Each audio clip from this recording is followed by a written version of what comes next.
Certaines histoires commencent comme des contes de fées et se transforment en cauchemars silencieux. Élise pensait avoir trouvé l'amour, la sécurité et la stabilité. Mais derrière les murs d'une belle maison et les promesses d'un homme parfait, se cachait une vérité que personne n'aurait voulu découvrir. Ceci n'est pas seulement l'histoire d'un mariage, mais celle d'une descente lente et terrifiante vers l'horreur. Élise est une jeune femme de 26 ans. Elle s'est abstenue durant des années, disant se réserver pour son époux. Cela fait 3 mois qu'elle a rencontré Engelbert, un jeune homme de 35 ans qui dit n'avoir jamais eu de relation véritable, qui dit n'avoir jamais eu de rapport intime avec qui que ce soit. Engelbert est beau, riche, toujours très bien mis, et il dit vouloir épouser Élise. Élise préfère l'étudier, l'observer. Mais malgré les mois qui passent, Engelbert demeure gentil, attentionné, toujours très élégant, poli, aimable. Il ne l'invite jamais chez lui. Il dit qu'il préfère qu'il se voie dans des lieux publics pour éviter des tentations, ce qu'Élise apprécie. Élise finit par accepter sa demande en mariage. Lorsque Engelbert la présente à sa famille, tout le monde semble heureux. Élise confirme qu'il n'a jamais eu de relation véritable lorsqu'elle entend une de ses tantes dire « Enfin, tu nous présentes une femme. On a fini par penser que tu n'aimais pas les femmes. » Ce qui ravit Élise. Ils se marient 5 mois plus tard. Engelbert prend en charge toutes les dépenses du mariage.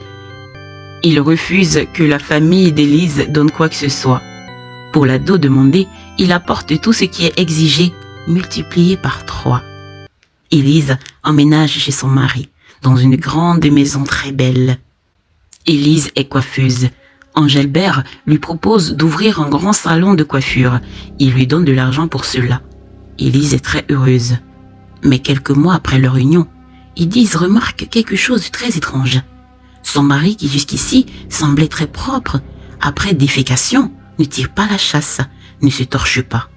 Pire, lorsqu'il va aux toilettes pour déféquer, il laisse la porte ouverte.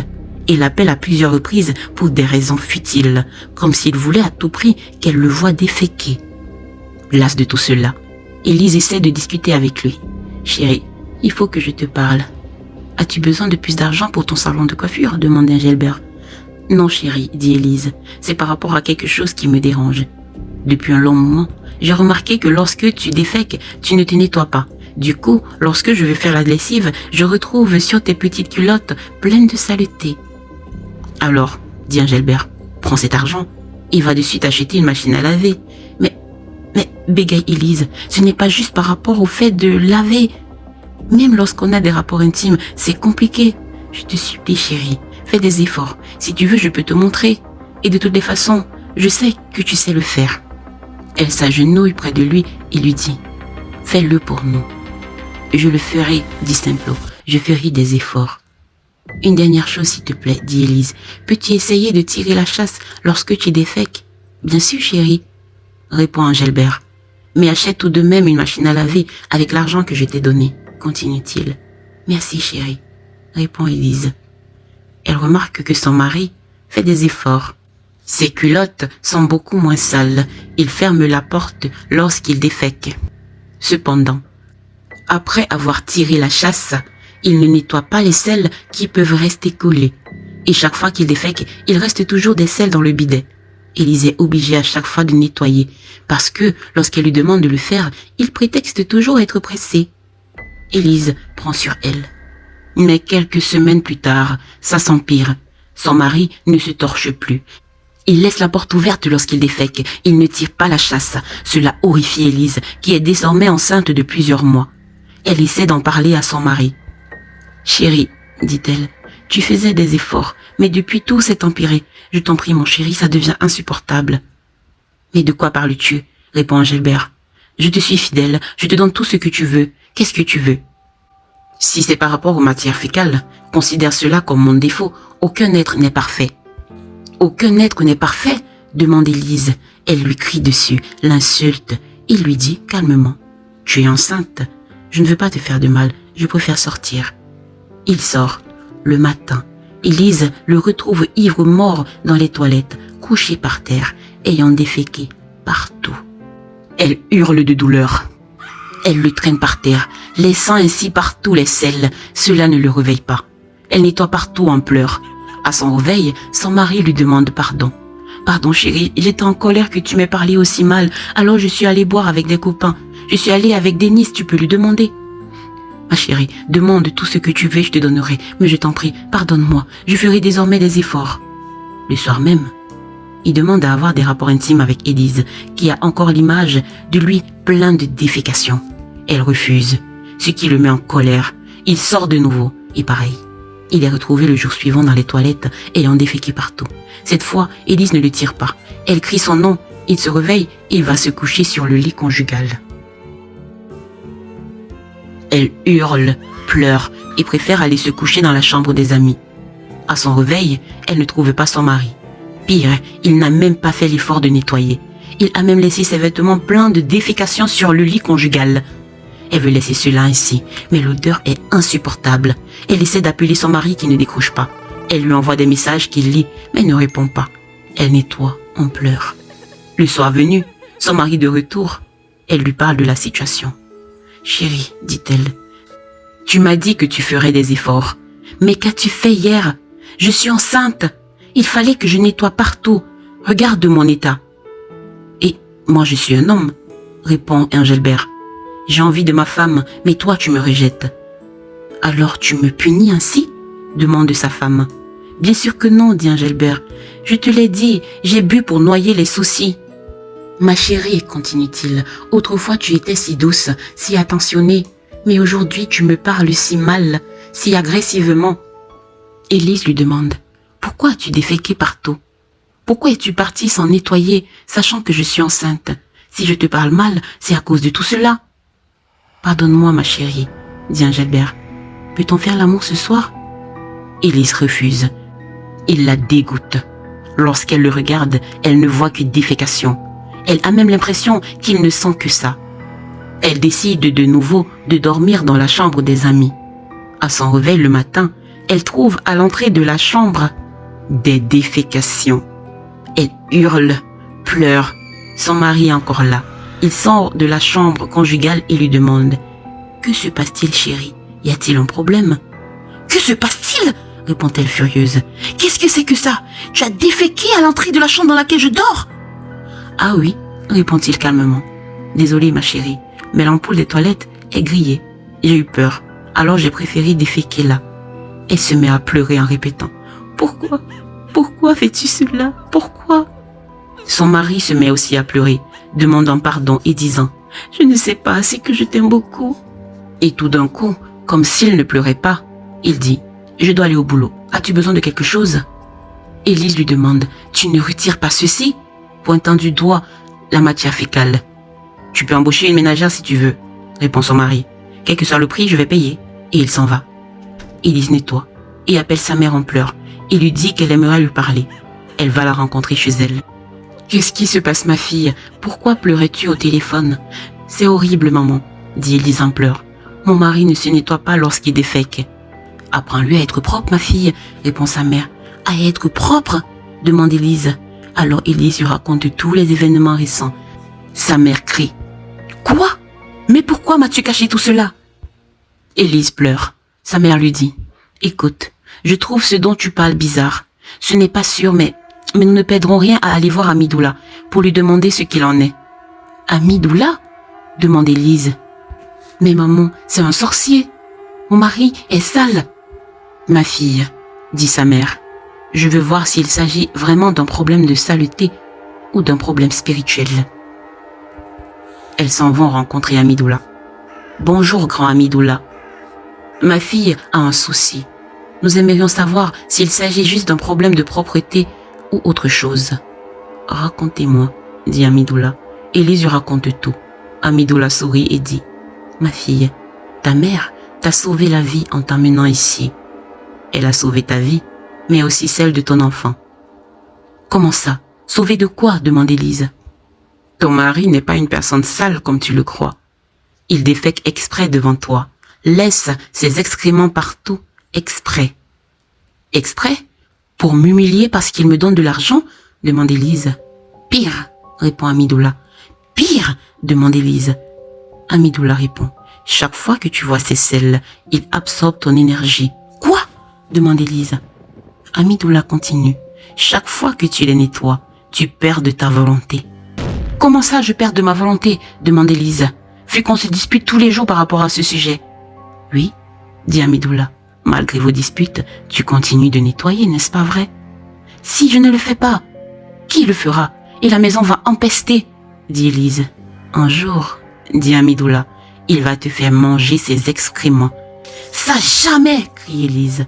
Si, il te racontera une histoire pour sauver votre famille, tu le feras. Et il fera cela quelques jours avant que tu n'accouches. Et ensuite, il n'aura qu'à choisir qui de toi ou de votre enfant doit vivre. De quoi parles-tu? Demande Élise. Ton mari est dans un groupe dans lequel des personnes absorbent l'énergie des gens qui les entourent en leur faisant voir et nettoyer leurs excréments. Et lorsqu'ils comptent prendre une vie, ils font manger leurs excréments. Et bien sûr, la personne doit elle-même accepter de le faire. Mais c'est horrible, dit la mère d'Élise. Un homme si élégant, si propre, si gentil. J'aurais dû soupçonner quelque chose. À 35 ans, riche, beau, élégant, sans femme. Que peut-on faire, Amidoula? demande-t-elle. Que peut-on faire pour sauver ma fille? Amidoula dit. Il a passé toute sa jeunesse jusqu'à présent à absorber l'énergie des jeunes femmes. C'est la source de sa richesse. Mais il lui a été demandé cette fois une âme, une belle âme, dont il est le premier à connaître. Et c'est le cas avec Élise. Mais depuis qu'elle est avec lui, il gagne plus d'argent qu'avec les autres. Et je crois qu'il se demande encore qui d'Élise et du bébé il doit sauver. Sachez une chose, le jour de l'accouchement, une seule personne survivra. Élise demande à Amidoula. Dites-moi quelque chose. Suis-je au moins la première femme avec laquelle il est allé? Amidoula rit et dit. Je crois que tu as la réponse à cela. La mère d'Élise dit. Aide-nous, Amidoula. Aide-nous à sauver ma fille. Amidoula lui tend des feuilles et dit. Mets ces feuilles à l'entrée de votre maison. Mets-les sous le lit conjugal et aussi à l'entrée de votre chambre conjugale. Tu vas également les mettre à l'entrée de la chambre d'amis dans laquelle tu dors. Seulement, n'y dors plus. Fais croire à ton mari que c'est le cas, mais dors ailleurs. Autre chose, rajoute Amidoula, s'il défèque, ne nettoie pas, ne lave pas. Mais et l'odeur? Demande Élise. Qu'est-ce qui serait pire? Demande Amidoula. Mourir ou supporter une odeur? N'est-ce pas plus facile qu'elle s'enfuit? Demande la mère d'Élise. Pour aller où dans son état? Elle sera retrouvée. La solution ici n'est pas de fuir, mais d'affronter. De retour chez elle, Élise ne trouve pas son mari. Il revient quelques heures plus tard avec des cadeaux, bijoux, robes, chaussures. Élise ne sait pas comment réagir. Amidoula ne lui a pas dit comment réagir face aux cadeaux. Elle réfléchit et refuse de les prendre. Et dit, « Tu penses que les cadeaux effaceront tout le mal que tu me fais? » « Je t'aime, chérie, répond Angelbert. Je te jure, cette fois, je ferai des efforts. Mais c'est juste que je souffre du fait que tu refuses d'avoir des rapports intimes avec moi. Je ne veux pas t'être infidèle. De plus, le médecin a dit que cela faciliterait l'accouchement qui approche. » Devant elle, il se déshabille, montre sa culotte et lui dit « Regarde, c'est propre, j'ai fait des efforts, rien que pour toi. » « C'est difficile. Je suis encore fâchée, dit-elle. Je vais encore dormir dans la chambre d'amis.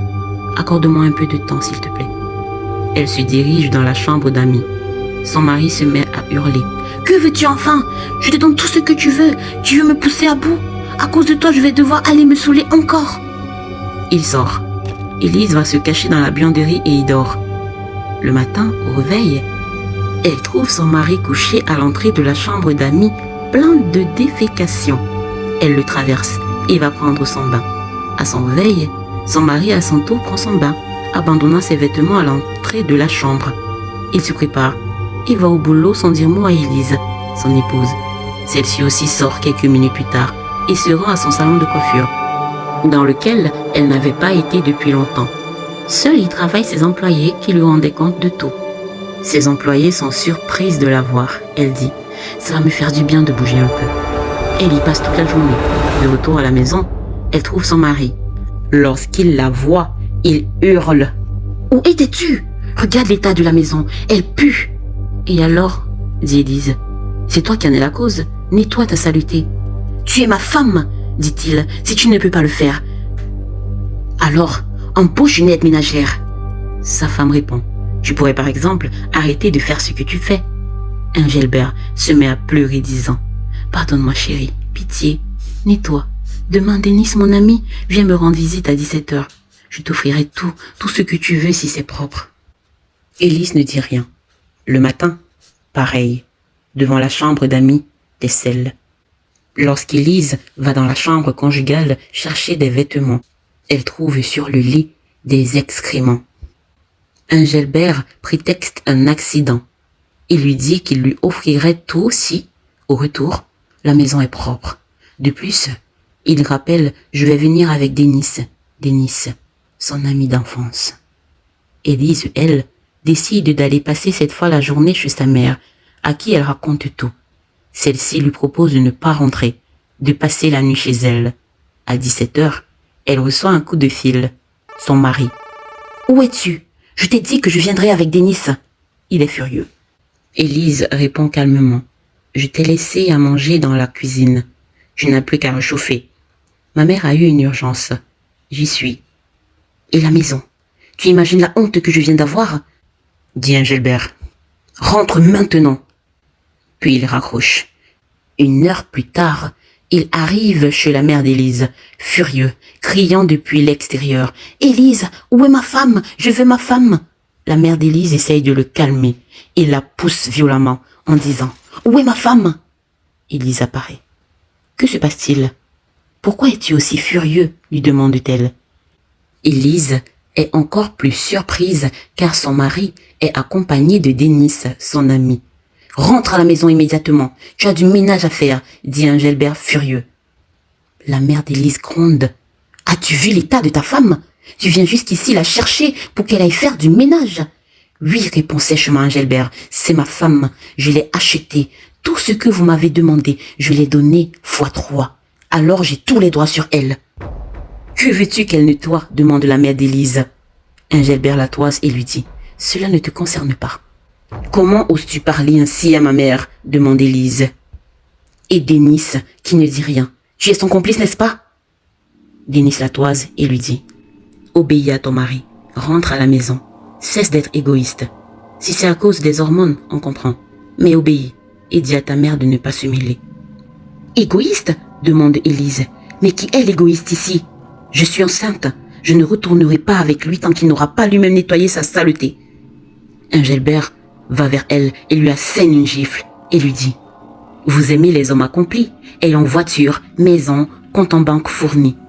Tu crois que tu es plus belle que laquelle des femmes? Tu n'es personne et je ne vais pas tomber à cause de toi. Tu vas rentrer et nettoyer, mais aussi enlever tout ce que tu as mis dans la maison. »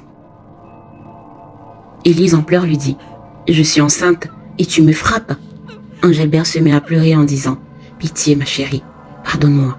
Je t'aime tellement, je ne veux pas te perdre, mais je t'en prie, rentrons chez nous. » La mère d'Élise appelle au téléphone les cousins d'Élise qui arrivent et menacent Engelbert.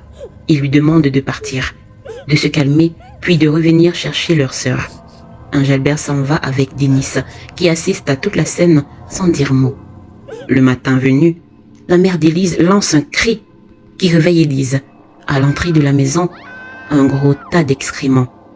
Elle est sûre que c'est l'œuvre d'Engelbert. Elle téléphone à Amidoula qui lui dit de ne pas traverser ses excréments, d'envoyer une personne de confiance chez lui chercher des décoctions. Elle versera ces décoctions sur les excréments et brûlera ceux-ci par la suite. La mère d'Élise envoie la sœur d'Élise qui vit pas loin de chez elle. Elle brûle les excréments, puis les ramasse et va les jeter à l'entrée de la maison d'Engelbert. 3 jours passent, pas de nouvelles d'Engelbert. Élise ne l'appelle pas, ne lui écrit pas. Le 3e jour, la porte d'entrée de la mère d'Élise est recouverte d'excréments. On aurait dit que quelqu'un avait déféqué et avait frotté tout sur la porte. Cette fois, ce sont les voisins qui s'en aperçoivent. Ils crient, ce qui réveille la mère d'Élise qui n'a pas beaucoup dormi la nuit parce que les contractions avaient débuté pour Élise. Lorsqu'elle ouvre la porte, elle hurle de douleur et se met à pleurer en disant « Je ne veux pas que ma fille meure !» Elle appelle de nouveau Amidoula qui lui demande de ne pas sortir. « Mais ma fille accouche bientôt. Que faire, Amidoula? Je dois l'emmener à l'hôpital, dit-elle en pleurant. Si tu sors, dit Amidoula, le pire adviendra. Si elle va à l'hôpital en passant par cette porte, le pire adviendra. Que faire? Demande la mère d'Élise en pleurs. Laissez cette porte ainsi jusqu'à ce qu'Élise accouche. Ne la nettoyez pas. Elle va accoucher à la maison? Demande la mère d'Élise. À moins que vous n'ayez une porte arrière. Si oui, passez par là. Mais quoi qu'il arrive, ne traversez pas cette porte. Ne la nettoyez pas tant qu'Élise n'aura pas accouché. La mère d'Élise pleure, puis réfléchit. La maison n'a pas de porte à l'arrière. Que faire? Elle décide d'appeler ses neveux et leur demande de casser l'arrière de la maison. Elle passe par là et emmène Élise à l'hôpital. Élise accouche d'une belle petite fille. Le jour suivant, elle appelle Engelbert pour lui annoncer la nouvelle, mais son téléphone ne passe pas. Elle appelle les membres de la famille de celui-ci qui se rendent à l'hôpital. Tous contents, ils demandent « Mais où est ton mari ?» « Il nous a dit que tu es allé chez ta mère pour quelques jours parce que tu ne te sentais pas bien. Mais depuis, plus de nouvelles. »« Moi non plus, » répond Élise. « Je n'ai pas eu de nouvelles de lui depuis. J'appelle depuis, mais rien. Peut-être Denis, son ami, peut savoir où il est. Ou alors, ce serait mieux d'aller voir à la maison. » Deux des cousins d'Engelbert se rendent à la maison de celui-ci. Ils réussissent à entrer grâce à la clé que leur a donnée Élise. Dès l'entrée, une puanteur les accueille. Ils voient ensuite un grand nombre de mouches et des asticots un peu partout. « Qu'est-ce qui se passe ?» se demande-t-il. La maison semble abandonnée depuis longtemps. En avançant, ils voient partout des excréments, sur les fauteuils, sur la table, sur le tapis, sur les murs. Il crie « Engelbert, Engelbert, où es-tu? Es-tu là ?» espérant bien qu'il ne s'y trouve pas. Il le retrouve nu, allongé par terre, les yeux ouverts sortis de l'orbite. La bouche ouverte avec à l'intérieur quelque chose qui ressemble à des excréments. Près de lui, une casserole contenant plein d'excréments. Lui-même est couvert de sang et d'asticots. Les deux cousins hurlent. Ils informent la mère d'Élise, lui demandent de ne rien dire à Élise. La mère d'Élise leur parle de ce que lui a dit Amidoula. Il leur suggère d'enterrer discrètement Engelbert, de ne pas nettoyer la maison, mais de la brûler, ce qu'ils font. La mère d'Élise se dit, sans doute, comme ça n'a pas marché avec Élise, c'est la raison pour laquelle les esprits avec lesquels Engelbert traitait l'ont puni, et Denis son ami. J'en suis sûre, était au courant. C'est la raison pour laquelle il a disparu. Certains des cousins d'Engelbert ont également fait des liens. Je comprends pourquoi, dit l'un. Il était toujours célibataire. Je lui ai présenté plusieurs filles, des filles bien. Il leur donnait beaucoup d'argent, mais je ne sais pas ce qui se passait pour qu'ensuite ils mettent fin à la relation. Et ces filles finissaient en général folles ou traînant dans les rues, certaines ivrognes. Je me suis toujours dit qu'il n'avait juste pas eu de chance. Élise est encore faible après l'accouchement. Mais elle prend bien soin de sa fille. Sa mère finit par lui dire ce qui est arrivé à Engelbert. Quelques semaines plus tard, Élise allait mieux. Elle n'était plus fatiguée. Mais une nuit, alors qu'elle allaitait sa fille, elle sent une odeur. Elle se lève, le cœur battant, inspecte la maison, regarde la couche de sa fille. Rien, pas de saleté, pas de traces, tout est propre. Pourtant, l'odeur persiste. Et cette nuit, elle fait un rêve. Elle voit Engelbert debout devant elle, vêtu de blanc. Mais son visage est vide, comme effacé. Il ne parle pas. Il ouvre simplement la bouche et de l'intérieur coule de la matière fécale. Derrière lui se tiennent d'autres silhouettes, parmi lesquelles Denis. Et tout d'un coup, Engelbert pointe du doigt quelque chose qu'Élise n'arrive pas à voir. Lorsqu'elle essaie de distinguer, elle se rend compte que ce quelque chose n'a rien d'autre que sa fille. Elle se réveille en sursaut. Elle regarde sa fille dormir paisiblement. Mais elle sent que sa bataille n'est pas terminée. Elle a affronté l'horreur. Elle a dit non. Elle a gagné. Mais elle sait que ce n'est pas fini. Surtout qu'un matin, elle découvre sous le berceau de sa fille une trace qui ressemble à des excréments. Elle prend une éponge pour nettoyer. Et là, elle entend comme un murmure qui dit « Je n'ai pas réussi à te faire plier, mais elle réussira. » On croit toujours que le mal a un visage, qu'il est bruyant, violent, évident. Mais Engelbert ne frappait pas au début. Il souriait, il payait, il remerciait et surtout, il faisait faire le sale travail aux autres. Alors, posez-vous une question simple. Dans votre entourage, qui vous fait supporter ce qui vous dégoûte? Qui vous pousse à accepter l'inacceptable? Qui appelle ça de l'amour, de la patience, du sacrifice?